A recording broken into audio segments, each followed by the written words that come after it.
नमस्कार सर्वांना, नवीन एका व्हिडिओमध्ये मी राजश्री आपल्या सर्वांचं अगदी मनापासून स्वागत करते। आज छान असा दिवस आहे आणि खूप म्हणजे रात्रीपासूनच मला आजच्या दिवसाची कधी उजाडते असं झालेलं। कारण आज दिंडी सोहळा आहे। तुम्ही म्हणाल ताई दिंडी सोहळा कुठला? आता तर पंढरपूरची वारी संपली आणि आता कुठल्या दिंडीला निघालाय तुम्ही?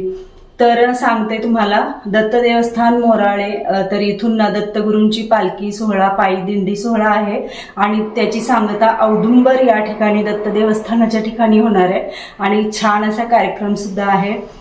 पायी दिंडी सोहळा आहे, बरेच भक्त भाविक त्यामध्ये सहभागी झालेले आहेत। मला सुद्धा जेव्हा कळालं त्यावेळीच वाटलं की आपण सुद्धा सामील व्हायला पाहिजे आणि आज तेच आहे या व्हिडिओमध्ये तुम्हाला पाहायला मिळणार आहे। तर कसा आहे दत्त दिंडीचा सोहळा वगैरे हे सगळं तुम्हाला मी दाखवण्याचा प्रयत्न करणार आहे। बघूया मला शूट करायला तिथं जमते नाही जमते एवढं माहित नाही, पण थोडं का असे ना मी शेअर करण्याचा नक्कीच प्रयत्न करणार आहे। स्टे ट्यून, कनेक्ट राहा आणि तुम्हाला सुद्धा औदुंबर या ठिकाणचं दत्त दर्शन म्हणजे या व्हिडिओमध्ये पाहायला मिळणार आहे। तर चला आजच्या व्हिडिओला सुरुवात करूया।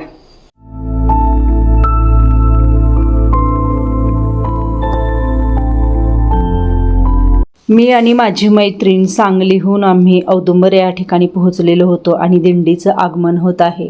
ही दिंडी मोराळेहून तीर्थक्षेत्र औदुंबर या ठिकाणी आलेली आहे, दत्तगुरूंच्या ठिकाणी। हे बघा, कमान सुद्धा मी दाखवत आहे तुम्हाला। आणि आज पाऊस जास्त नव्हता, त्यामुळं दिंडी सोहळ्याला खूप छान असं वातावरण होतं। आसपासच्या ज्या शेतकरी महिला होत्या त्या सुद्धा उत्सुकतेने बघत होत्या दिंडी सोहळा।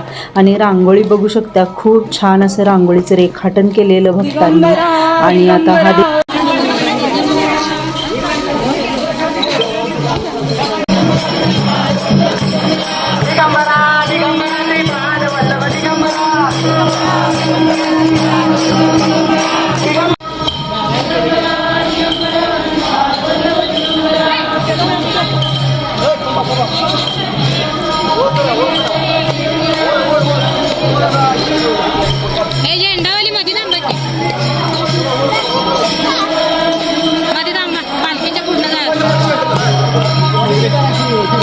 आणि उंच धरा झेंडा जरा असं ऋषीने धरले बघा तसं।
इति गुरुची तामृता परम कथा कल्पतरुण नुसते सहस्त्रकिनाचे नामता संवादे आमच्या संगम कालवंतर पुरवते महिमा निरूपण नाम 49 मध्ये गुणाचे गुरुदत्त गुरुदेव दत्त पूजा करते षोडशोपचारे अर्घ्य